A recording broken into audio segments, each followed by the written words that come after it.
the boy who used to delay his prayers. He remembered his grandmother's warning about praying on time. "My son, you shouldn't leave prayer to this late time."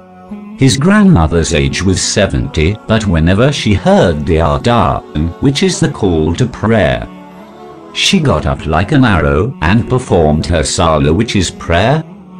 He, however, could never win over his ego to get up and pray. Whatever he did, his prayer was always the last to be offered, and he prayed it quickly to get it in on time. Thinking of this, he got up and realized that there were only 15 minutes left before Salat al-Isha. He quickly made wudu, which is ablution, and performed Maghrib Salah. While making tasbih, he again remembered his grandmother and was embarrassed by how he had prayed. His grandmother prayed with such tranquility and peace.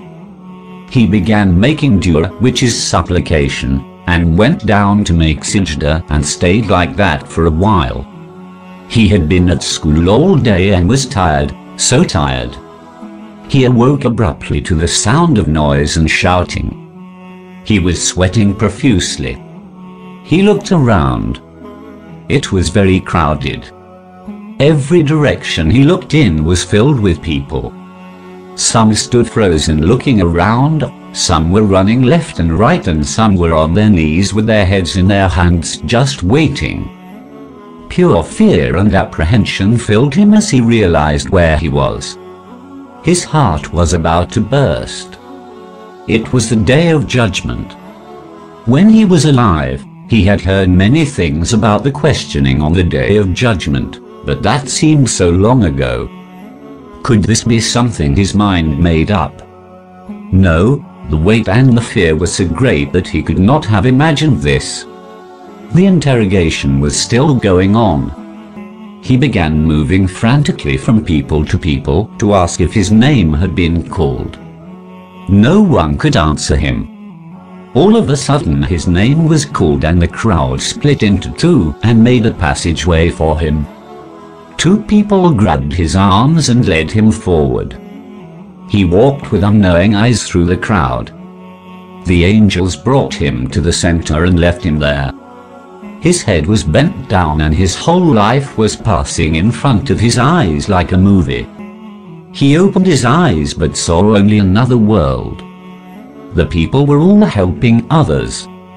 He saw his father running from one lecture to the other, spending his wealth in the way of Islam. His mother invited guests to their house, and one table was being set while the other was being cleared. He pleaded his case. I too was always on this path. I helped others. I spread the word of the Almighty Allah. I performed my salah. I fasted in the month of Ramadan. Whatever Allah the Almighty ordered us to do, I did. Whatever He ordered us not to do, I did not. He began to cry and think about how much he loved Allah the Almighty. He knew that whatever he had done in life would be less than what Allah the Almighty deserved, and his only protector was Allah the Almighty. He was sweating like never before and was shaking all over. His eyes were fixed on the scale, waiting for the final decision. At last, the decision was made. The two angels with sheets of paper in their hands turned to the crowd. His legs felt like they were going to collapse. He closed his eyes as they began to read the names of those people who were to enter hell or paradise. His name was read first. He fell on his knees and yelled that this couldn't be. How could I go to hell? I served others all my life. I spread the word of Allah the Almighty to others.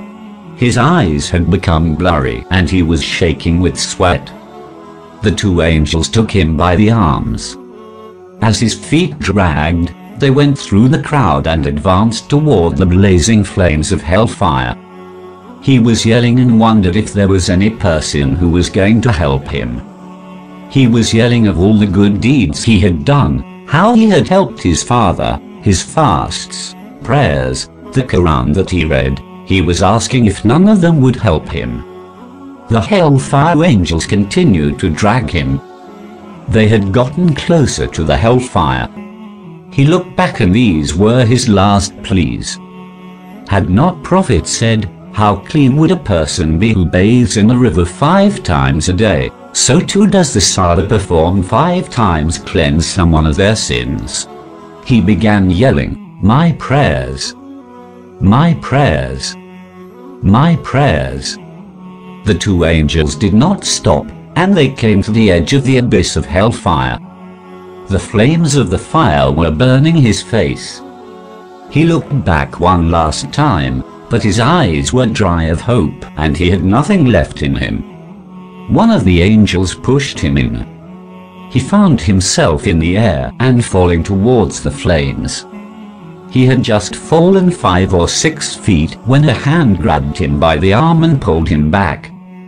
He lifted his head and saw an old man with a long white beard. He wiped some dust off himself and asked him, "Who are you?" The old man replied, "I am your prayers. Why are you so late?" "I was almost in the fire. You rescued me at the last minute before I fell in." The old man smiled and shook his head. "You always perform me at the last minute, and did you forget?" At that instant, he blinked and lifted his head from sajda. He was in a sweat. He listened to the voices coming from outside. He heard the adhan for Salat al-Isha. He got up quickly and went to perform wudu. "Say your prayers before prayers for you are said,"